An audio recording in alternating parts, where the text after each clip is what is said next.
Hello, everybody, and welcome to the 58th episode. It is almost 9 here, about a minute and a half away. It is 11 Eastern. My name is Omar. I'm so excited today. We have James here, or Jim. He is one of the most commented person in my Zoom party. I think he's watched all the episodes. So I'm excited to have him here, and we're going to get to know him in a fun way. This is the 12th episodes, and we're going to take some breaks next week. We'll do some in-person interviews. We'll be uploading them. But before we bring our special guest, I want to show you a clip.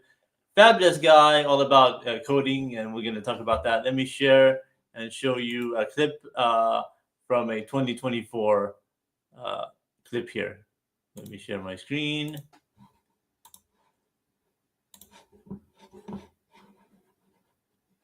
Okay, there we go.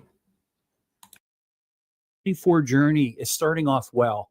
Before I get into the future of Codings Talk, well, at least during 2024 for Codings Talk, I'd like to express my extreme gratitude for your support of all the content produced and distributed under the Codings Talk banner. Because of you, Codings Talk hit awesome heights on engagement, involvement, and subscriber growth. Now let's talk about the importance of supporting technical content for the coatings and corrosion industries. Supporting coatings and corrosion technical content is critical for the growth and development of the global corrosion and coatings industries. By utilizing technical content, be it video, audio, blogs, articles, or newsletters, we provide valuable information and insights that helps everyone understand complex concepts and emerging technologies. It also...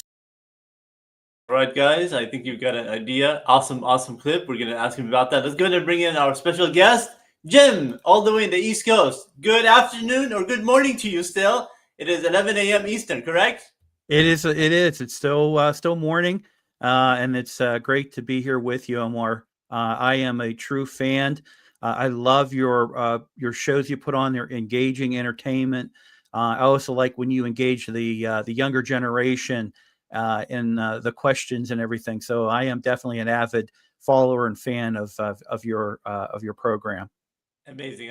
I'm happy to have you. It took us 58 episodes for finally got you, but we're here. Doesn't matter, but you're here now. I love the idea of how you did this with the computer, all that, and the 2024. We'll talk about that. We'll get into that. But tell us a bit about this idea, and then we'll get some questions to ask you.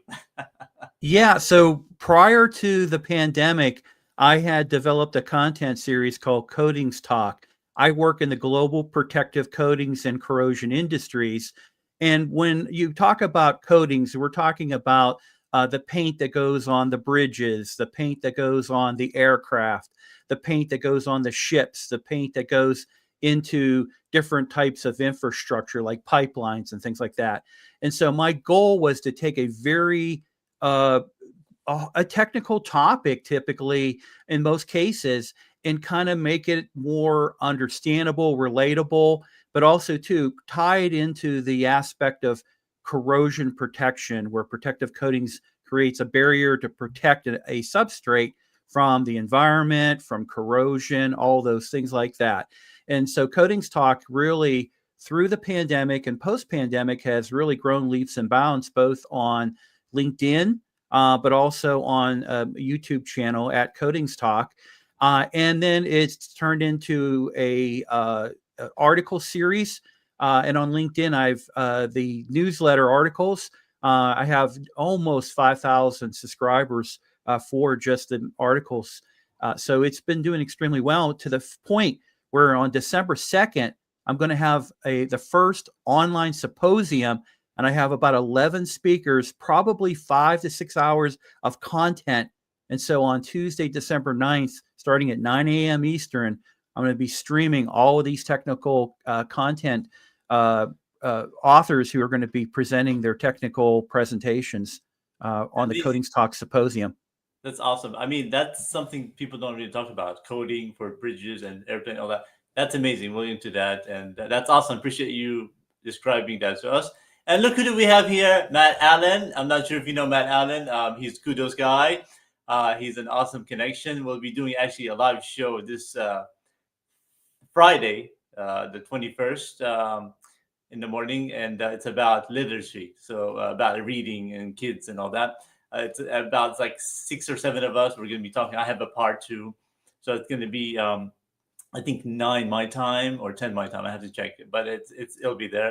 It'll be live, and then people can watch it. So definitely, thank you, Matt Allen, for being here. I think he is in Africa somewhere there, that part. So we've done so many things together. Do you know Matt? Have you seen him before? Oh, over the years, through the broadcast, you've done multiple broadcasts with him before, and I've seen stuff from him. So amazing guy. Yeah. I actually met him in person almost a year ago. So very nice. Okay, we're gonna start to something very interesting. What is one thing you enjoy doing in your younger years? I know we always enjoy something, playing with a sibling, have a stuffed animal, a toy, a TV show. Do you recall that, Jim?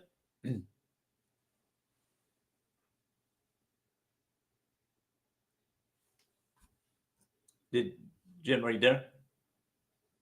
I wonder if he lost connection or if he froze up there. Jim, can you hear me?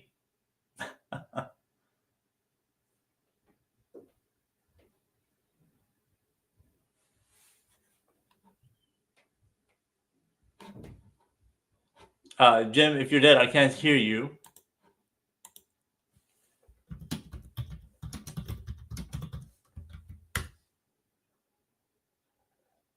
Oh, I think he froze up. Okay, yeah, I think he froze up.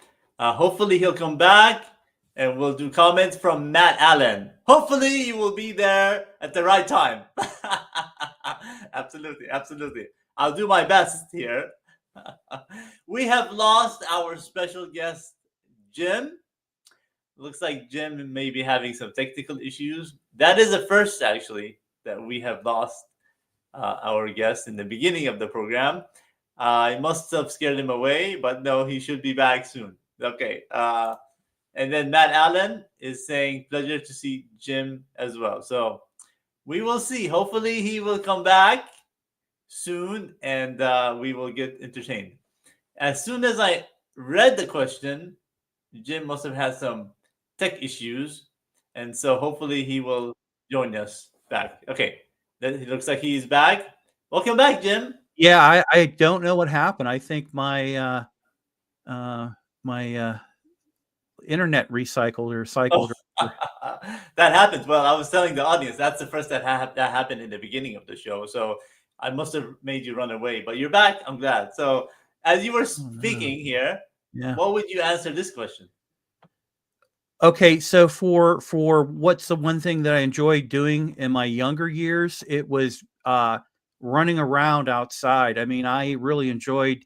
I had an old Schwinn bicycle, and I used to love going out with the dog and getting in all kind of trouble, dirty and everything like that. So I was the type of kid where I just got up in the morning, changed into whatever clothes, and hit outside, and just like to play outside a lot.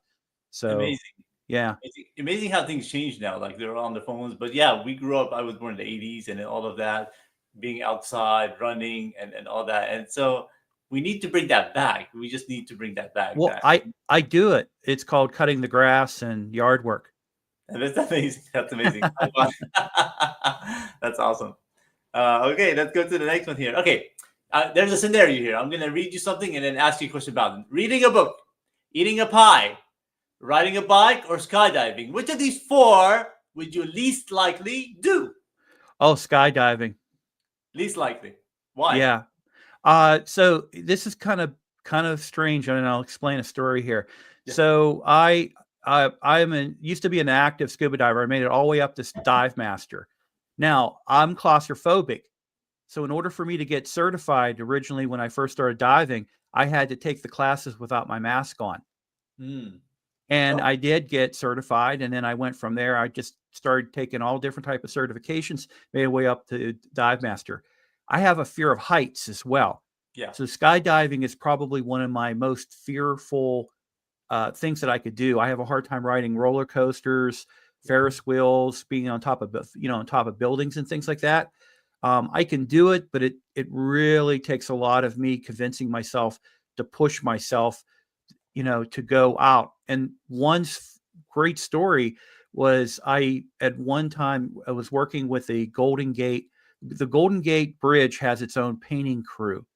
They paint the towers and the bridge structure. And I had the opportunity to go up one of the spires and go out on an area. Now I was, I had a lanyard on, I had a vest on, I had all the protection you can. You hook off, you don't go all the way to the edge. There's edge protection up there, so you don't basically fall over. But you're dealing in really high wind, cold temperatures, even in summer. Yeah. But the height up there is just absolutely fearful. And I stepped out a little bit, and they're like, "Oh, you could go out a little further." But I'm like, "No, I'm okay. I got the full effect," and then wanted to head back down again. Well, I always find it amazing how those people who go up there and then fix the cables and stuff like that. I'm like, how do they do that? How do they have the courage to be up there with traffic and they're up there on the bridge, Golden Gate Bridge or whatever it is? I'm like, how do you guys do it? I won't be able to do it, but God gives courage to some people and then others no. So we all have our skills. Right? Exactly. And the other thing too is to put the perspective of what they go through in any given day, week, and when they're doing work and everything like that, the risk they put themselves in to preserve that asset. Amazing. Yeah, absolutely. That's awesome. So, so you mentioned that. So, how about flying in an airplane? Are you okay with that? Flying in an airplane? I'm okay with that. My nephew is a licensed pilot. He's probably almost right to instructor status right now. There might be an opportunity to go up with him in a smaller plane. I've never really flown in a smaller plane, and I think that probably will be put me into a little bit of apprehension trying to fly in a small airplane, because I'm used to flying in a bigger airplane and just being one of a few hundred people on board. Amazing. I mean, that's good to challenge ourselves here. Definitely. Matt is saying he wants me to do a song and dance while you are out. So I don't think we were going to skip that, Matt Allen. No way. Next time. Yeah. Speaking about fears, no way. I mean, I was hosting a singing show a couple of months ago, and so he was part of that. That was great. Okay. Let's go on to the next one there. Awesome. How about, real quick, which of these would you most likely do? For me, it would be riding a bike. I do read and everything like that, but I tend to be more of an audio person. So I like a lot of podcasts, books on, audio books and things like that. But, riding a bike, it's like I say, it kind of comes down to being out. I do like being outside. So anything related to outdoors is kind of fun for me. Similar to me. Yeah, I love that. And I love biking too, kind of thing. And then that way you can watch Zoom Party while you're riding a bike, There you go. Absolutely. Okay. So on your profile, you have a 30-year career in business. If you were a movie, if your life was a movie, who would be the title that would play you? I'm sorry, who would be the star? Exactly. Okay, that I would probably say, let's just go out and just say like a Leonardo DiCaprio. Got it. And what would be the name of that movie? Do you have a title of your life, your 30-year career? Do you have a title? Yeah, it would be called In the Mouth of Madness, the James Kunkle story. Oh, wow. That's amazing. Maybe Matt Allen can help in that. And thank goodness he doesn't want me to sing. That's amazing. That's amazing. Awesome. Well, Are and you? the reason why I titled it that way is I am a talker. You Yeah. probably during this broadcast, everyone to get to realize it, and I like to talk so much that I think sometimes I drive people mad in a No, good that's way. In a good way. I mean, yeah, absolutely. I mean, I like your shows too. I've watched them a couple of times and see you have interesting guests on there. And you've got over 2,000 subscribers almost. And it's just amazing. That's amazing. We'll talk more about you at the end. We're just going to engage you and have fun with you and then get into the nitty gritty a little bit. Okay. Okay. You've worn the hats of sales manager, marketing manager, and business development boss. What hat had the most flair to you of those ones? For me, it's going to be business development, and the reason why business development is that I like to basically go in. I'm a technical person. I like to work predominantly with engineers, and I like to move them in a direction that's a fit for purpose. So if they have a certain asset or they have a problem or a situation, I want to come with them with solutions that make sense, but also are feasibly workable in their scenario. So to take them from 0 to 60 when it comes to driving a solution, that's kind of what I like to do because it makes you feel good that if there's a certain project you're working on, it's ultimately a multi-billion-dollar project. You can say, "Hey, I had a role to play in this project because the products I have went into that particular project, or the engineer utilized my information and obviously validated, verified it, but incorporated it within the project documentation and construction requirements and things like that." Amazing. Hey, guess what, James? You're actually working with an engineer today because I'm an engineer. Maybe you Oh, knew yeah, that. perfect. So that's why you and I get along so well. Exactly. So I did my undergrad for ASU almost 15 years ago in civil engineering. So I Oh, did run nice. in the family. So that's kind of that connection there. So that's amazing there, definitely. And we'll talk more about that. Okay. So I see this. What is a protective coating specialist? I know you mentioned that coating for paint on top of like structures, buildings, and that's something that's rare. We don't really hear too much about it. Let's talk about what that is. You kind of talked about it, and then how you got into it. And you might have talked about it for a bit. Oh, not a problem at all. So, in my particular industry, in the coatings industry, there's a couple pathways that you typically go. You're going to work more in the aspect of the engineering side of it, the practical side of it, hands-on type of thing. So you could be an inspector, you could be a formulator, you could be someone who actually applies the coatings and things like that. So there are certifications that are kind of built that way for craft workers and professional inspectors, or if you want to have a higher level, obviously there's engineering degrees and things like that. When it comes to contract documentation, when it comes to coding specifications for projects and things like that, the highest certification you can get is a protective coating specialist.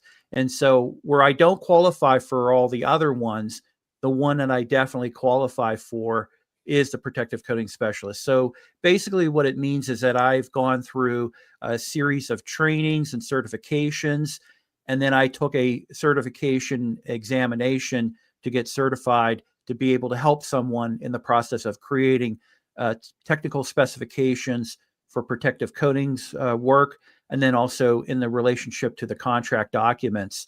So it's kind of focused more on I would say more the business side and the engineering side as well of a project. Oh, amazing. So in essence, would you be able to say they give you plans or they give says, okay, this particular bridge can use this type of coating or this doesn't. So you look at the codes and you kind of decide on that, right? Yeah, I'm going to look at the service environment. In other words, is it located on the coast or is it inland? Is it freshwater, brackish water, salt water? Is it in an industrial area or is it in a rural setting? So you're going to look at a lot of different factors. The substrate. You're going to look at other things. Is it like in Pittsburgh where I live at in the backdrop back here? We've got a lot of bridges that are over 100+ years old, and Wow. originally they were painted with lead paint. So there's also considerations of if there's lead paint, always lead paint on these bridges. So if you take off the old existing coating, you need to treat that coating as a potential hazardous material. And so there's going to be process procedures and paperwork for traceability. So there's a lot of aspects that go into projects. It's not just putting paint on the bridge or on a ship. There's a lot of process procedures and rules and regulations that have to be adhered to. I'm sure there is. Yeah, it's a fascinating topic for sure. I mean, people don't talk about it too much, and that's amazing that there's a job for everything, and that's something important. I mean, you might not think it is, but it is an important aspect, and we need to know for health and for allergies and for safety. You know, I mean, you could put a certain like you mentioned lead that could do a lot of hazardous health for a lot of people. So yeah, and then how I got into the industry was in Pittsburgh, Pennsylvania. I work for a steel fabricator. And we had the company had purchased I work for a steel service center in Pittsburgh, and they bought a fabrications operation that was basically working out of the facility we were working at. And I started working more on the fabrication side. And within the fabricator, they had a 750-foot powder coat line. And so I got involved in powder coatings. And from there, it branched out for me working for a trade association for years, for nearly a decade. And then I got into working for coating manufacturers. And it's kind of where I'm at right now in the aspect of providing these engineered, not really me as an engineer, but providing a fit to purpose solution to engineers when it comes to, pipeline projects, other type of projects. amazing, amazing. Before I ask my next question, I want to say hello to Charles all the way in Hong Kong. I'm trying to bring you on the show, Charles. So one of these days, hopefully in 2026, he does a show. Usually it's at midnight our time, 10 o'clock at night. Very inspirational. He was on the Donald Cohen show. I'm sure. Do you know Donald Cohen? I'm sure you've seen him. Yes. And so he does a show with him every Thursday. It's a live show at 11 Eastern. So amazing guy, amazing. Okay, so basically, do you work with nationally or mainly in your state in terms of the coding? Yeah. So, currently I'm working in North America, but I've had the opportunity to work globally as well, in more in Central and South America with a lot of the national oil companies, energy producers, and also major asset owners in Central South America as well, but predominantly here in North America. Amazing. And weren't you on the trip were you in Croatia or something recently? That's correct. Yeah, I had produced a technical presentation in paper that was accepted by an outfit called MTech. They were a materials technology association. It's four associations that came together, and they had their fifth international conference in Zagreb, Croatia. And I had the opportunity to present there. And what I focused on was the use of artificial intelligence when it comes to as a predictive modeler for protective coatings performance and also for failure. So basically, what you could do is utilize AI to be kind of a test bed for how a coating system would perform on an asset in a certain environmental area based on other conditions. And instead of waiting or testing it, you just basically let the AI come out with what the long-term, prediction might be on the performance of the coating system. Amazing. That's awesome. Yeah, I was in the region actually a year ago too. I'm originally from that region too, from the Balkans. So oh, it's beautiful. When I saw that, I was like, "Oh, that's amazing." He went there. And did you have a flight? I'm sure you had to stop in Germany or somewhere, right? Yeah, I went through Amsterdam and then on to Vienna, and then we did kind of a nice 4-hour drive just to do some sightseeing and everything like that. Yeah. On the way to Zagreb and then back out of Croatia, we did a drive and then based everything out of Vienna. Oh God! So you said from Vienna you drove to Zagreb or inside Yes. Zagreb? Oh wow! Yeah, both times. Yeah, it was good to be able to do some sightseeing. Yeah. I'm based in Pittsburgh, Pennsylvania, and I have to laugh because a lot of relatives and friends talk about how the Germans left because part of my lineage is German. Yeah. Germans left and came to Pennsylvania because it looked so much like Germany. Yeah, and we were driving, and I swear to God, I was still in Pennsylvania. Amazing, amazing. Yeah, it's awesome over there. I mean, I think a lot of Americans need to go and travel and see the world. Oh, I agree completely. Yes. Let's go to this one. What is something you'd like to accomplish in the next 10 years? I know you've done a lot already. Is there something either work related or either something about yourself or Yeah. improvement or, anything like that? So there's going to be two areas I want to talk about. The first is going to be I have an LLC called Pro Coat COAT and Tech TEC Pro Coat Tech, and I'm in the process right now of building it out. I kind of equate it to building the airplane, and then eventually once I have that airplane built, I will step away from working for someone and work for myself and for the greater good of the protective coatings and corrosion industries.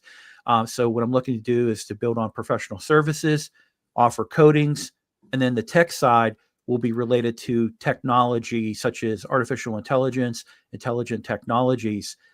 The other aspect I want to talk to you about is going to be I have a podcast called The Digital Revolution with Jim Kunkle, and the Digital Revolution is available on all the major platforms. It's in its second season, coming up on its third here in January. And I average right now, I do a main episode on Monday, bonus content on Wednesday. I'm averaging about 1,000 downloads an episode right now. And it focuses on artificial intelligence, intelligent technologies, also digital transformation, more related to business professionals, and then the larger impact on society as a whole.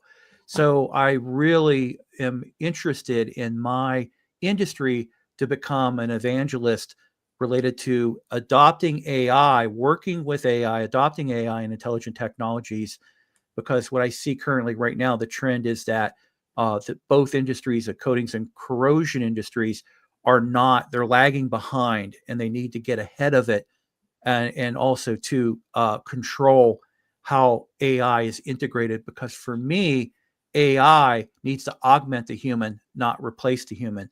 And I do recognize that some positions that are rudimentary, kind of like, let's say, process type of positions, those are definitely going to disappear. So I also want to encourage everyone to upscale themselves, upskill themselves, but also look to diversify their experience and education when it comes to other type of work that can be done. Because if you're a bookkeeper and all you do is enter journal items daily, that type of position is going to get consumed by AI. But if you're very specialized, there's a good chance that you're going to work with AI and not be replaced by it. Amazing. Yeah, absolutely. A lot of people think about that. You got to think smart in terms of how to use AI in a professional way. Yes. I use it for like writing questions, like me making sure the grammar is correct, stuff like that. But to use it to take over the jobs, hand in hand, it has to be there. AI is great. I love it. When I first started the show, the Zoom party, I would write them. And so I had a lot of mistakes, grammar issues I had to edit. I just put it up there, push that button, and then it switches around. Everything is accurate. And then I use the Copilot to give me some of them. I review them just to make sure, because sometimes they put the answer inside the clue. Maybe you've noticed. And in Yeah. that case, it's like, wow. And so there it is. And so that's a freebie. So you got to be careful with that. But it's gotten my work a lot easier. I mean, if you look at the graphics from the beginning to it's way amazing. And there's more things I'm going to improve on that for sure. Yeah, that's how I use Copilot. So when I write content or I do anything, typically I would, try to have my wife review it for, grammar and does it make sense and everything like that. But obviously, her time is precious. And so with Copilot, the nice thing is it can go through, review it, and it can offer grammatical changes. It can offer even recommendations on maybe some additional material you can add into it. So again, that's that augmentation that I really appreciate, that Copilot or any AI that can do that can really help benefit not only me, but also for the content and the viewer or the consumer of the content to get better knowledge and information. But you have to double check everything, because sometimes AI can obviously hallucinate. And we've heard of, garbage in, garbage out. So a lot of the training sets, the data sets that are used, they have a lot of erroneous information. They have a lot of biases built into them. And Yep. so until we really get a good handle on making sure that data that's training AI is as clean and pure as possible, we're not there just yet. Yes, exactly. You're absolutely right. Hopefully soon, but yeah. Awesome, awesome. All right. We have reached the overtime period, and that means you're a special guest. We have a couple more questions. We're almost done. We're at the 30-minute mark. But if we go over the 30-minute mark, that means you're a special guest. Sometimes we're under. So we have a couple more here. This is a question for every guest. All 57 before you has answered this question. Maybe you watched it because you are a fan. If I were to create a product or a concept to benefit humanity, what would it be? What would Jim want to create? So for me, a hot button thing for me are forever chemicals. And so related to, let's say, protective coatings, what I would want to do is create some type of a coating system that could counteract or deal with, for example, harmful bacteria that can cause disease, sickness, and really do damage to the environment. If I had the ability I have that type of a product, that I would love to do because it's going to benefit society. It will benefit the infrastructure, but also too, it's me giving back to the world. And people are remembered for the good deeds they do as much as we remember the bad people. Yeah. When you have people who do good things, those good deeds are always in the minds of people, and they outlive you. They really do. So that would be something I would like to do. That's amazing. That's amazing. Yeah, that's all we do. That's the legacy, right? And that's why I do the shows and all that. The main reason is 100 years from now, if we're still around, your family will be like, who's this Omar? Who's your family? I always talk to Donald about this, that would it be great to see our great grandparents? They didn't have that ability. Now they have it with the video, right? So the main thing, the reason I do this is so I have a legacy for my lineage to be able to see me down the road, either great grandkids or whatever. Or Yeah. and so that's the main thing, that's amazing. That's awesome what you do there. I'm going to take all these clips, the 57 of them, maybe for the 100th episode, and just run them through. And because it's coming around the corner right there, I know we do this show almost every week, but the 100th is going to come in real quick here. And then the final one here before we end it, tell us about you. Who is Jim? What is Jim all about? We got a little bit insight about you, but who is Jim? What are you all about? Yeah. So, a little bit of kind of about myself. Let's say when it comes spiritually, I'm Roman Catholic. So I prescribe to the golden rule: do unto others as you want them to do unto you. So I'm the type of person where I, believe it or not, I like to talk a lot, but I do like to listen. I like to try to be as calm as possible. And, when I was younger, a little hot headed and a little bit, too rambunctious and everything. But as I matured, I realized that the best way to live in modern society and to progress is to be, calm, rational, logical, and don't try to overreact. And I think for me is to say that, as much as I'm a talker, I'm also an active listener. And I really like challenges when people will have a certain situation or a challenge. I do like to tackle that because it makes me feel a little bit more valuable, that my experience, my knowledge, and all that has really paid off to be able to help out either a person or a company or let's say the overall society. Amazing, amazing. Is there anything you want people to know about yourself personally in terms of that or work other than that? The thing that I would recommend for everyone, and you're a great example of this, if you are a professional, if you have a passion, please become a content creator. Get out there and talk about it. Get out there and do. People want in real life. They want you to be yourself. Put that out there. Write those articles. Write those blogs. Do those posts.